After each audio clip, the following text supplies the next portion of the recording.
was able to discover the secrets, putting me as the chief federal judge of the United States of America, prosecuting judges for the past 32 years. That's what I do. I prosecute judges. I'm the bad boy. As a result of this, the reason I told you this is because everybody wants you to walk into the state court. Well, state is undefined. You live in the state of Indiana, right? That's not a true statement. You live in the Indiana Territory. The state of Indiana is the name of the vessel in dry dock called your courthouse. All courthouses are foreign vessels in dry dock controlled by the Department of Transportation. In other words, the port authorities control vessels in dry dock. All judges in the United States and all courthouses are paid by the port authorities. That's a very big secret. The port authorities are controlled by the DOT, Department of Transportation, which is owned by the Post Office, which owns the Treasury and the military and prints the money and pays the military to guarantee the value of the money. The United States District Court, United means no citizen. State is a condition of. District, D-I-S, means demon god of the underworld, for T-R-I-C-T, trickery. This is Latin. In a closed area called court. So when you walk into the United States District Court building, you are in a vessel, a foreign vessel in dry dock, could be a spaceship from any planet, but not from Earth. So you've left planet Earth. You are no longer in the territory of Indiana. Now all the laws written in Indiana for Indiana people do not apply in a foreign vessel in dry dock. You speak a foreign language called Babel. You are a foreign entity. And as a federal judge, when you walk in front of me, what do I have in front of me? Do I have a document that actually says something, or is it written in adverb verb by babbling attorneys and lawyers? What I have in front of me are your vessels, your body. Hold a thought in your hand. Show me the three-dimensional object of a thought. Do you know that a thought is not of this world? A thought isn't found on the periodic table. It's not a solid, it's not a liquid, it's not a gas, it's not a chemical. And yet we all have thoughts. It's an energy, comes from our aura, electrical chemical energy, but it is not of this world. A thought can pierce dimensions, can change through time and space. I can hold the entire known universe, which they say is supposed to be 8.4 billion years old from the Big Bang, in the palm of my hand with a thought. Or I can crawl inside the middle of a quark, of a hydrogen atom, and exist there with a thought. So a thought is a very unique thing. We can close our eyes every night when we dream, and we can be anything we want to be in this world of thought. And I know everyone in this room has had weird dreams at times. And in those weird dreams, you see things that don't exist in this world, because you're probably transporting, because the thought is not of this world, into other realms, other planes of dimension. Well, this is what's unique. I can't see that as a federal judge. The only thing I can see in front of me is a vessel. Does this vessel come before me with the correct passport, with the correct paperwork, with a lawsuit written in the correct parse, syntax, grammar? Or does the vessel come before me on my foreign vessel spaceship from another planet, and are you trespassing without any rules, regulations, or codes? Well, the only thing I have as a judge in front of me is a vessel that's trespassing. And everybody knows there's a law for trespassing. And I don't care what language you speak, and I don't care what educational levels you have, or what country you come from. Everyone understands the word perjury. It means to tell a lie. So the minute you open your mouth, we presume you're smart until you start talking. And because you're talking in babble and you're talking in adverb verb fiction, now you've committed perjury. A vessel that's trespassing, committing perjury in front of me. I got 2 felonies in front of me. So it doesn't matter if you're here for traffic, doesn't matter if you're here for foreclosure, doesn't matter if you're here for divorce, marriage, doesn't matter what you're here for. The only thing I've got in front of me is a physical evidence in now time of a trespassing individual committing perjury. Now I can make a determination as to what your fine is going to be. How rich are you? How much money you got in your pocket to bail yourself out and leave my vessel? You can go down here to the port of Chicago or Gary, Indiana, jump on a Chinese freighter with a Chinese flag on it without a passport, and I guarantee you'll be arrested, put in a brig, and taken back to China, where you'll be prosecuted and spend 8 years in prison for trespassing. And then the State Department can bail you out and bring you back to the United States. It's no different in a courtroom. It's a big old trap, folks. People have been walking into it since 8,500 years. Really great piece of engineering. Just a little heads up on that.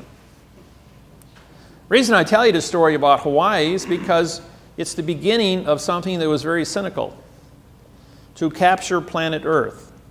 All money on planet Earth is controlled by the Postal Service. Who's on, what's the decimal point for 1? 1.00, right?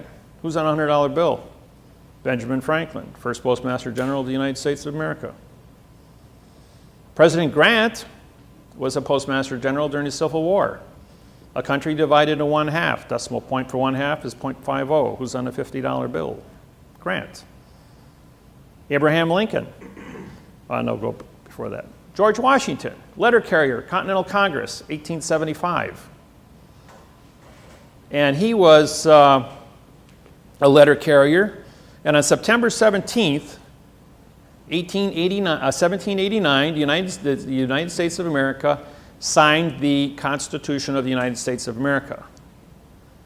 And so, therefore, he was the first president. Pre, meaning no. SI is simulation, and DENT is denture, contract. Anything, the word no is a negative. Negative is 0. 0 times any fact, simulation, or contract becomes 0. Therefore, the math interface says that a pre-simulation denture, better known as a president, is a person who only says nothing about nothing. Have you ever seen a president that ever made any sense? Okay. I know it's a joke, but it's a good one. Yeah, it's all played out in syntax. So the grammar that's used for modification is what they keep us down with, what they teach you in school. Now, lawyers and attorneys are all licensed to lie. They write everything in adverb, verb, adverb, adjective, pronoun, and pronoun, adverb, verb. They don't use prepositional phrases because they're not allowed to use a fact.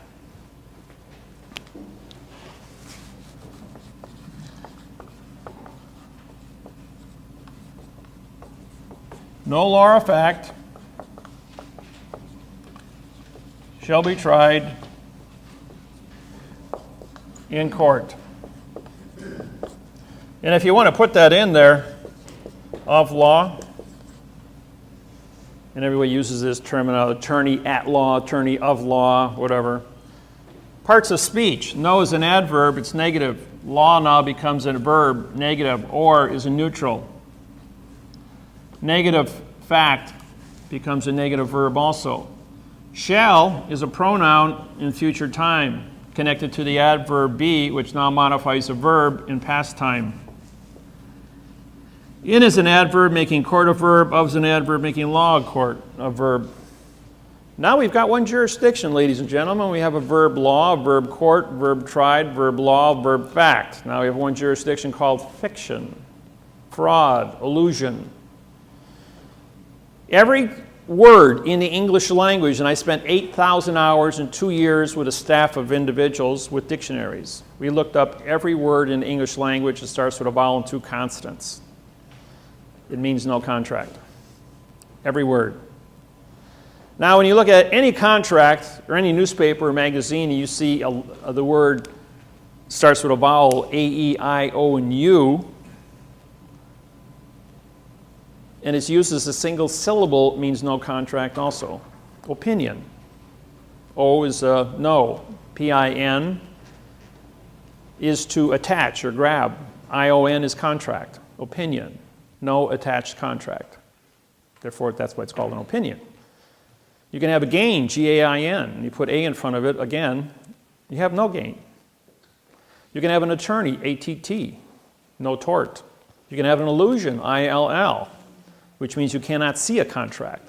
Imagination, I-M-M. You cannot mangle. You can't mangle something, therefore there's no fact. So the imagination, I-O-N, means contract. A-N-T-E-N-T-I-O-N-T-Y. Any vowel that appears in front of a vowel that ends a word means contract. It's a two-letter contract. That's how you can tell these things. This is called parse, P-A-R-S-E, parts of speech. S-C is Latin for speech. P-A-R is parts. So what I did was I studied parse. I studied syntax. Syntax is how two words come together. And the word grammar is how a sentence is constructed. Do you know that all grammar, a correct worded sentence, only has one verb in it? The average sentence written by an attorney has anywhere from 3 to 5 verbs in it. Some sentences have adverb, verb, adverb, verb, adverb, verb. The whole sentence is written that way. There's not even an adjective or a pronoun, a preposition, article, or a fact. When you were in school, 5th grade, we studied prepositional phrases.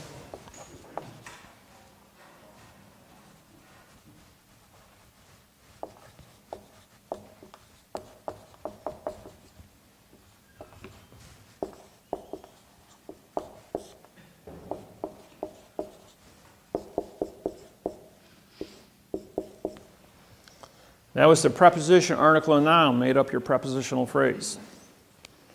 Mrs. Lusher was my 5th grade English teacher in Marion County Grade School in North Grove, Indiana.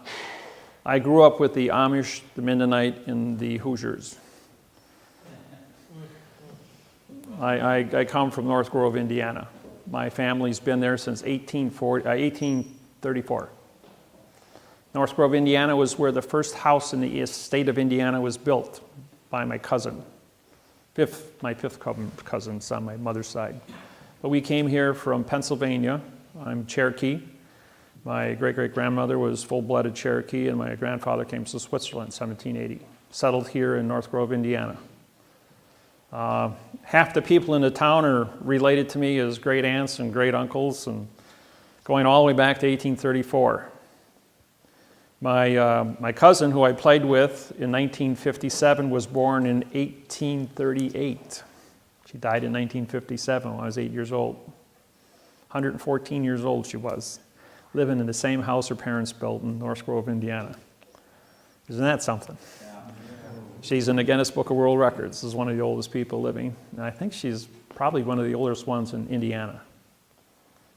And I used to work on the farms with the Quakers and the Amish here in Indiana, cutting hay and driving tractors, and I had my fun playing in the hay at harvest time.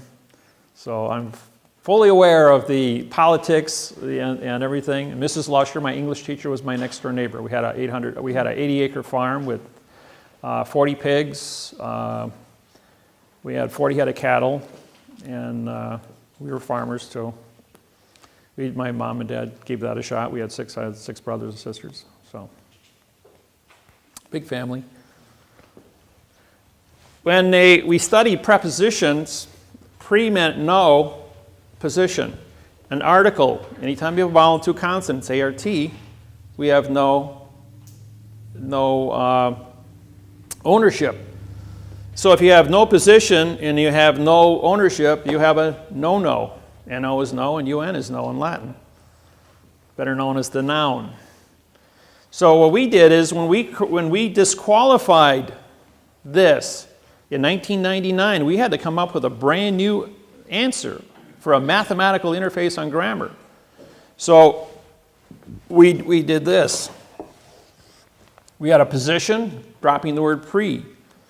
And the word lodial is spelled L-O, which is location, D-I is original, A-L is contract. And if you have ownership, in other words, for my pen, for is a position, my is lodial, then pen would then become a fact. Now, if I just were to drop one of these two positions here and say my pen and drop the word for, or with my pen, and I drop the word with, and just say my pen, my becomes an adverb, and an adverb modifies a verb. Modification is change, change is motion, motion is action, action is verb. Seen it all ADV, vowel two consonants, modifier. ADJ, adjective, color, modifier. PRO, no. NO, no. UN, no. They gave us a lot of negative choices, all to go with this sentence here. When you graduate from judge school, you learn this article. You learn this. All judges, attorneys, lawyers, politicians all swear the same oath, that no law or fact shall be retried in court. And no is a negative. That's why the sign says no trespassing, no parking, no don't walk. And see, what the sign should read, for the trespassing on this land is with the fee of the $5,000. For the parking of the car in this space is with the fee of the $500. That's a performance contract. Everyone understands performance contracts. Now I have the Pizza Hut next to the Outback Steakhouse. Very popular places on Saturday night and Friday night. And the people came to my seminar from Pizza Hut. They said, you know, we've got 2 spaces reserved for delivery. And everybody parks in there, and my delivery guy's got no place to park. I says, well, put a sign up. For the parking of the car is with the crushing and melting. The sign next to it says, for the parking of the cars with the fee of the $500. No one ever parked in those 2 parking spaces again, except the delivery man. Problem solved, because everyone understands the performance contract. Now, here's another little quirk, point of information. Somebody impounds your car. You parked it where it wasn't supposed to be parked, and they towed it, put it in an impound lot. And the guy wants some $250 for towing and $100 a day for storage. Well, anybody that's in possession of your vehicle that doesn't have title to it is renting your vehicle. So you send him a true bill for renting your automobile for as long as he's had it. If you want to go down to the local courthouse, you can pull up a lawsuit by Avis Rent-A-Car or Hertz Rent-A-Car, copy it, and sue the tow truck company. Or if a police officer orders a tow truck company to remove your vehicle from the highway and he won't give it back to you, send him a true bill for for rent-a-car. Your car will be back in 1 day, maybe a couple hours. Works every time. Just a little plug there.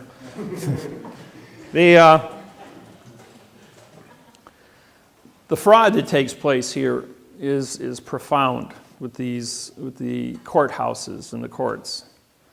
And you know, people say we're in court, and the judge says, this is Judge Wasilewski, he says, you know, David, after he took away my children in 1980, I went to trial 65 consecutive times, 2 weeks apart, under what's called a writ de novo.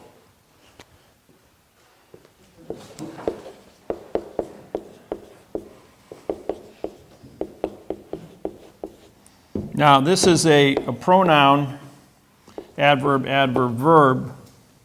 But if you put for the writ of de novo, then this becomes a 5, a 6, a 7, a 5, a 6, and a 7. This is French, but de means the, in novo, it would then become a fact.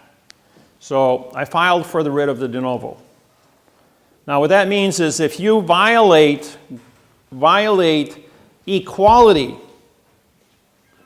that's discrimination, that's a crime. 1964 Civil Rights Act violation. So for the writ of de novo is your ticket to get a free trial for anything. I don't care what it is. They cannot move forward on any topic. They want to foreclose your house, and they use adverb verb. They didn't give you equal protection of the law. That's a prepositional phrase. For the protection of the law using the correct parse syntax grammar. Therefore, you can sue for a writ of de novo just for the be correct on the grammar. Doesn't matter if you got a mortgage or a deed of trust. Indiana uses the terminology mortgage. California uses the terminology deed of trust. Deed is a pronoun, of is an adverb, making trust a verb. The word mortgage, by it stands alone on top of your document, is called a pronoun. There's no prepositional phrase. You know, if I hold up this object, you see a pen. In Spanish, it's scribola. And if I hold this object about 5,000 languages, I get 5,000 different sounding effects to what it is. Does 2 plus 2 equal 4? How many of you think 2 plus 2 equals 4? All right, just all's fair.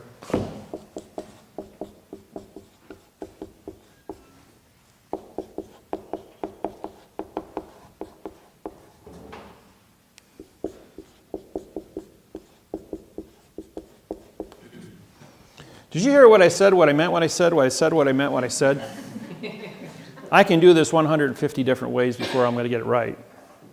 So don't ever presume what you think I said, because if my lips are moving, I'm lying to you. That's what a judge said to me. He says, all you got to do is prove it. He says, and in 8,500 years, Wasilewski says, no one has ever proved it. And I said to him, I said, oh, I says, I know what you said to me. You said to me, wait a minute. He says, you mean to say if I say yes, you're going to say no? He goes, yep. And if I say no, you're going to say yes? He says, that's right. And I says, all right. Does 3 plus 3 equal 6? He goes, yeah. He says, no one ever went to war over a math problem in the history of mankind. No religion, no political organization, no condition of state, no country ever went to war over a math problem. 2 weeks ago, President Obama and President Bill Clinton stood on the podium at the Republican convention on national TV, and the closing statement by Bill Clinton was, no one ever went to war over a math problem in the history of mankind, and we're doing it correct. That's an exact quote from all 2,500 seminars I've done. And by the way, I was Bill Clinton's counsel for the sex trial. Remember the phrase, for those that are old enough? The question was, what is sex? Bill Clinton goes, depends on what the definition of is. And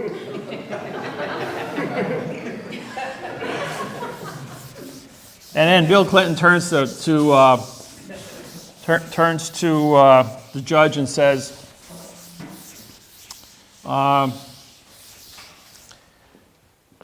I just showed the American people a verb is and a noun is. Would you like me to show them another verb and another noun? And the judge stands up and says, there will be no further questions, Mr. President. This court stands adjourned. Well, every newspaper, TV, announcer, magazine, had a comment about that. It became a very, very, very famous phrase. And that famous phrase was one question and a demur. The word demur means to answer a question with a question. And the trial was over. And so